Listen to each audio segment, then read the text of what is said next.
السلام علیکم، میرا نام عمر بن عبداللہ ہے۔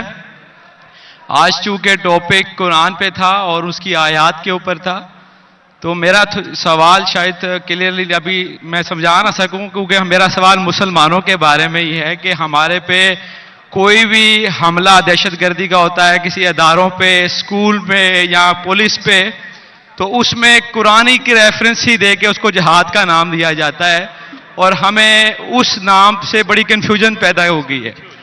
اور چونکہ آج کے دور میں جو نام جہاد کا لینا وہ بڑا مشکل ہو گیا ہے۔ بس یہی سوال ہے۔ بھائی صاحب کا بہت اچھا سوال ہے۔ ہم دیکھتے ہیں کہ دہشت گردی کا حملہ ہوتا ہے قرآن کوئی اسکول پہ، کئی بے گناہ کا قتل ہوتا ہے، اور کہا جاتا ہے کہ یہ قرآن میں جہاد ہے۔ اس کا پرابلم کون ہے؟ ہم مسلمان قرآن پڑھتے ہیں لیکن سمجھتے نہیں۔ میرے بیٹے نے تقریر کی تھی کراچی میں، کیا قرآن کو سمجھ کے پڑھنا ضروری ہے؟ اگر ہم قرآن کو سمجھ کے پڑھیں گے اور قرآن کو سمجھیں گے تو کوئی بھی دہشت گرد آپ کو بیوقوف نہیں بنائے گا۔ آپ بیوقوف بن جاتے کیونکہ وہ دہشت گرد بولتا ہے کہ اسکول میں اٹیک کرو، بچوں کا قتل کرو، آپ جنت جائیں گے۔ یہ جتنے دہشت گرد ہیں نا، ان کو غیر مسلمان اکثر غیر مسلمان ان کو سپورٹ کرتے، غیر مسلمان سپورٹ کرتے اسلام کو بدنام کرنے کے لیے، ان کو پیسہ دیتے اور قرآن کی آیت کو آؤٹ آف کانٹیکسٹ غلط حوالہ دے کے پیش کرتے۔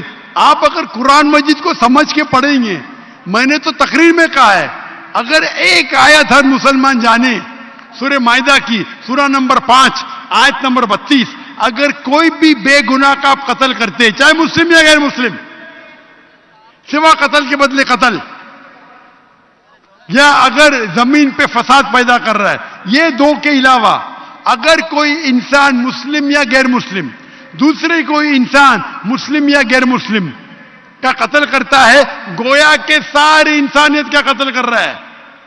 اور اگر ایک انسان دوسرے انسان کا، چاہے مسلم یا غیر مسلم ہو، اس کی جان بچاتا ہے تو گویا کہ ساری انسانیت کی جان بچا رہا ہے۔ اگر یہ آیت آپ اپنے دماغ میں ذہن میں رکھے تو کوئی بھی دہشت گرد آپ کو بیوقوف نہیں بنا سکتا ہے۔ غلطی کس کی؟ آپ کی۔ ڈاکٹر ذاکر نائک نے کہا ہم جا کے چیک کریں گے، گھر پہ جا کے کھولو سورہ مائدہ سورہ نمبر 5 آیت نمبر 32 ترجمہ پڑھو، اور آپ کو پتا ہے کہ قرآن میں کبھی بھی کانٹرڈکشن نہیں ہے، کبھی بھی ٹکران نہیں ہے۔ تو ایک آیت آپ کے دماغ میں آپ یاد کر لو، کوئی بھی دہشت گرد آپ کو بیوقوف نہیں بنا سکتا ہے۔ غلطی کس کی؟ آپ کی۔ یہ غیر مسلمان کیا کرتے ہیں؟ کچھ مسلمان کو بھڑکاتے ہیں اور کچھ قرآن کی آیت اور حدیث کو آیت کو توڑ مروڑ کے پیش کرتے ہیں، اور وہ کیا کرتے؟ اپنے نوجوان مسلمان کو بھڑکاتے۔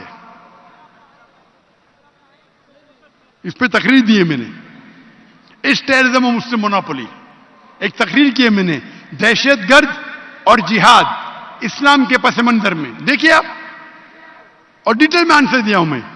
غلطی ہماری ہے کہ ہم قرآن مجید کو سمجھ کے نہیں پڑھتے۔ قرآن مجید سمجھ کے پڑھیں گے تو کوئی بھی آپ کو بیوقوف نہیں بنائیں گے۔